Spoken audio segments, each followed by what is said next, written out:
अस्सलाम वालेकुम dear students.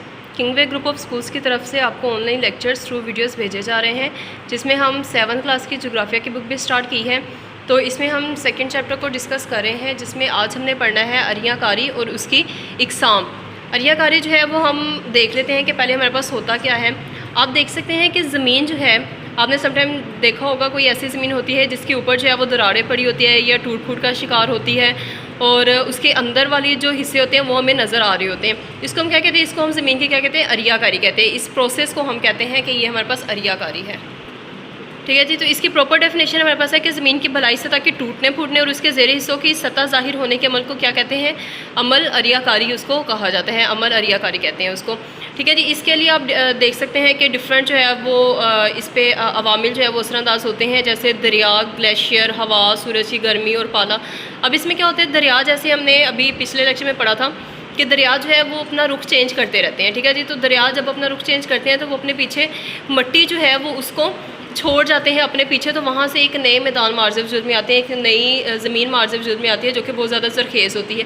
तो ये भी असल में ज़मीन जो है इसकी एक नई शेप उसको मिली है। उसके अलावा ग्लेशियर जो है, हवा जो है, हवा क्या करती है? जब वो तेज़ हवा चलती है तो वो अपने साथ जो ज़मीन के ऊपर वाली तहें होती हैं, जो ज़मीन के ऊपर वाली सतह होती है, उसके हिस्सों को तोड़ फोड़ करके उसको अपने साथ उड़ा के ले जाती है। उसके अलावा सूरज की गर्मी और पाला, मतलब बहुत ज़्यादा सर्दी वगैरह, ये सारी चीज़ें ये इफ़ेक्ट करती हैं ज़मीन की सतह को।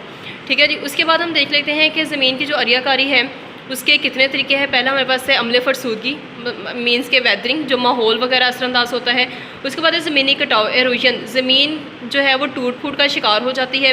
उसके बाद है तोदिस या मैस वेस्टिंग, मीन्स के जिसको हम कहते हैं कि ज़मीन का जो ऊपर वाला हिस्सा है वो सिरक के ज़मीन की नीचे वाली सतह में उससे नज़र आना शुरू हो जाती है। ठीक है जी। तो ये उसकी 3 टाइप्स हैं हमारे पास अरियाकारी की। उसके बाद हमारे पास नेक्स्ट क्वेश्चन आता है कि आप ये अपनी हार्ड फॉर्म में भी देख सकते हैं। अभी जो हमने किया है वो अरियाकारी किसे कहते हैं और उसके जो इकसाम के नाम हमने किए हैं।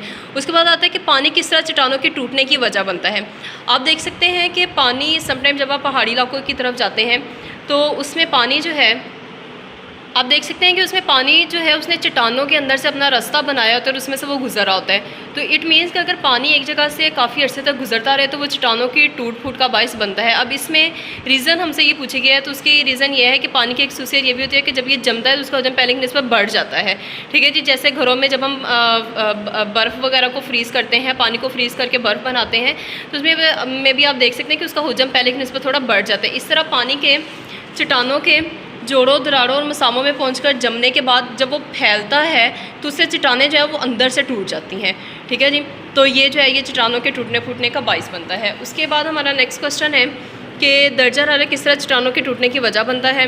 तो ये हमने ये जो येलो में अंडरलाइन किया हुआ है कि खुश्क और गर्म सहरा इलाकों में दिन के वक्त दर्जा हरारत में नुमाया इजाफा और रात के दौरान नुमाया कमी के बाइस चट्टानें एक के बाद एक फैलती और सुकड़ती हैं। तो इनके अचानक और बार बार फैलने और सुकड़ने की वजह से जो हमारे पास चट्टानें हैं वो टूटने का बाइस बनती हैं। उसके बाद हमारे पास आए कि ज़मीन का बलाई तहें टूट फूट का शिकार क्यों होती हैं।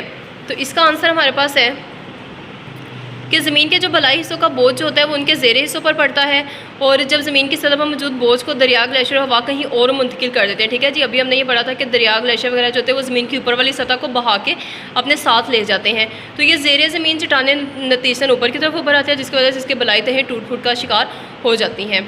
ठीक है जी। उसके बाद हमारे पास अगला क्वेश्चन है कि मादनियात किस तरह चट्टानों की टूट फूट का बाइस बनती हैं। तो इसका आंसर ये येलो में हमने हाईलाइट किया हुआ है कि मादनियात जो होती हैं वो पानी, ऑक्सीजन, कार्बन डाइऑक्साइड से मुतासिर होती हैं,